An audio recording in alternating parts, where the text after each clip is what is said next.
नमस्कार दोस्तों, जय माँ भद्रकाली, जय महाकाल। हमारे YouTube चैनल प्राचीन मंत्र रहस्य में आप सभी का बहुत बहुत स्वागत है। तो दोस्तों, हमेशा की तरह आज भी मैं आपको शत्रु मारण मंत्र के बारे में बताने जा रहा हूँ। जी हाँ दोस्तों, यह शत्रु मारण की सबसे पावरफुल, सबसे खतरनाक और शमशानी विधि है। इस टोटके को कौवा तंत्र भी कहा जाता है, क्योंकि हम आज इस टोटके के अंदर कौवे के पंखों का इस्तेमाल करके शत्रु मारण विधि के बारे में आपको बताने जा रहे हैं।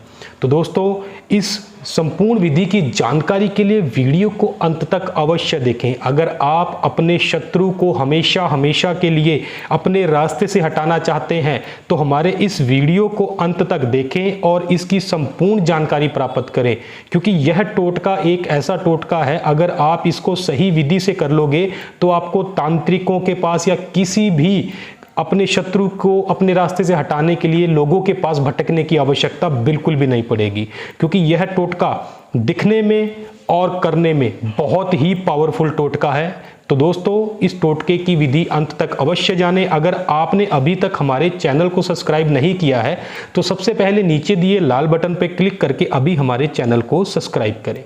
तो आइए दोस्तों, मैं आपको आगे बताता हूं कि इस संपूर्ण विधि का आपने किस प्रकार से इस्तेमाल करना है, कौन से दिन यह विधि की जाती है और इस विधि में क्या क्या चीज़ों की आपको आवश्यकता पड़ने वाली है।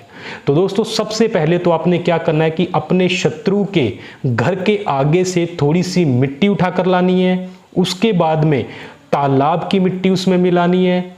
उसके बाद में आपने जहाँ पर चूहे रहते हों, जो चूहों के घर होते हैं मिट्टी के अंदर, जो उन्होंने खोद कर बनाए होते हैं, वहां से आपने थोड़ी सी मिट्टी लेकर आनी है और इन तीनों मिट्टी को आपने मिक्स करके इस प्रकार से एक पुतले का निर्माण कर लेना है। इस प्रकार से आपने अपने शत्रु के पुतले का निर्माण कर लेना है।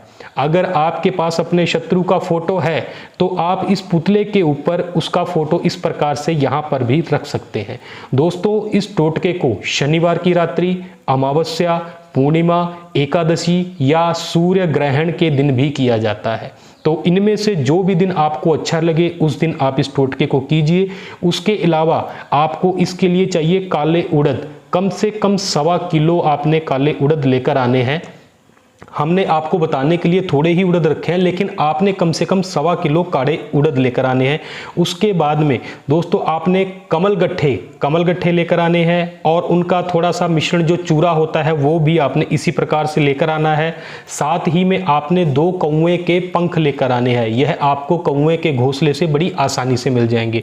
उसके बाद दोस्तों, आपने शमशान घाट जाना है और वहां से इस प्रकार से आपने जहां पर मुर्दे को जलाया जाता है उसकी जो चिता की भस्म होती है वह आपने लेकर आनी है। और साथ ही में आपको चाहिए होगा कपूर और लाल सिंदूर। बस दोस्तों, इतनी ही सामग्री आपको इस टोटके को करने के लिए चाहिए।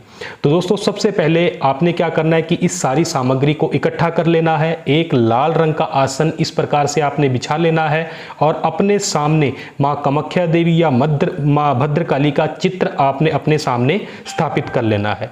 चित्र स्थापित करने के बाद दोस्तों, आपने पुतले को इस प्रकार से रख लेना है और साथ ही में जो कपूर होगा उस कपूर को आपने अग्नि के द्वारा प्रज्वलित कर लेना है। सबसे पहले आपने अग्नि प्रज्वलित कर लेनी है इस प्रकार से।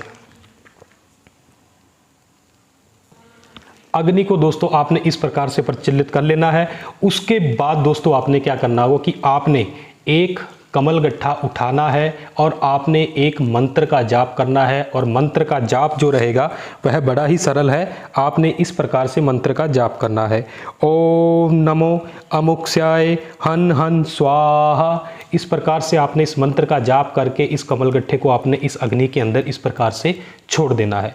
उसके बाद ही आपने फिर से दूसरा कमल गट्ठा का जो चूर्ण होगा उसको आपने इस प्रकार से उठाना है और आपने इसी मंत्र का जाप करना है।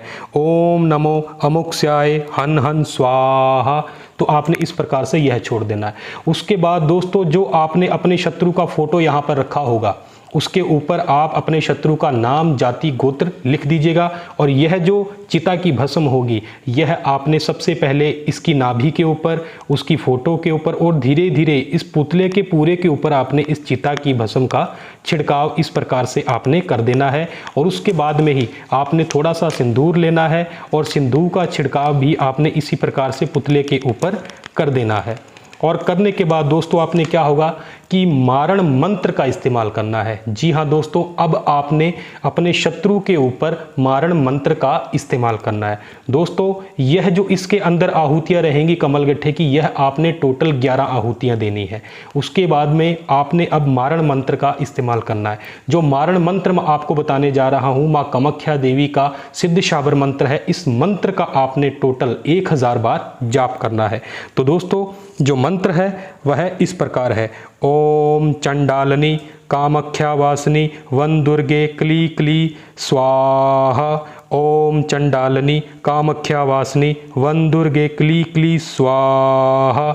इस प्रकार से आपने क्या करना है कि इस मंत्र का टोटल 1000 बार आपने जाप कर लेना है।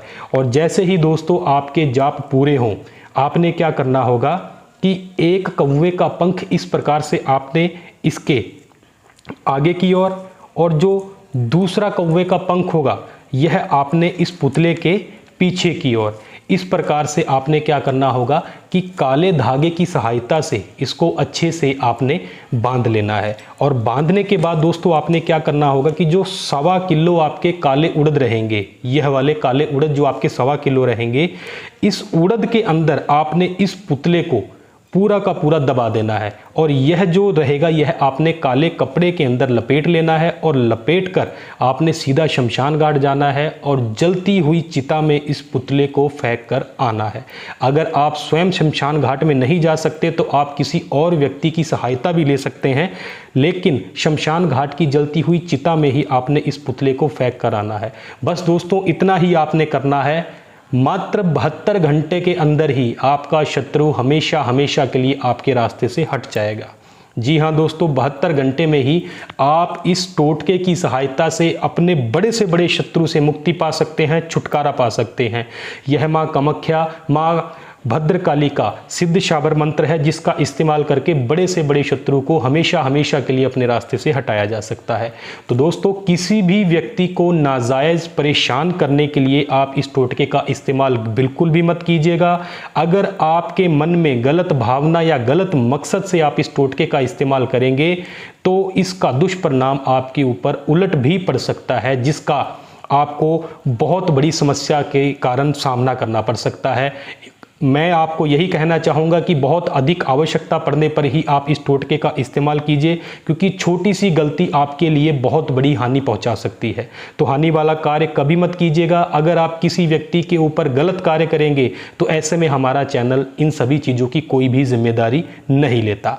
अगर आपको किसी अन्य सहायता की आवश्यकता हो या आप इस कार्य को करने में असमर्थ हों तो आप स्क्रीन पर दिखाए नंबरों से सीधा हमसे संपर्क कर सकते हैं, यह कार्य करवा सकते हैं। तो दोस्तों अगर आपको हमारा वीडियो पसंद आता है तो इसको लाइक और शेयर करना बिल्कुल मत भूलिएगा। धन्यवाद दोस्तों। जय मां भद्रकाली, जय महाकाल।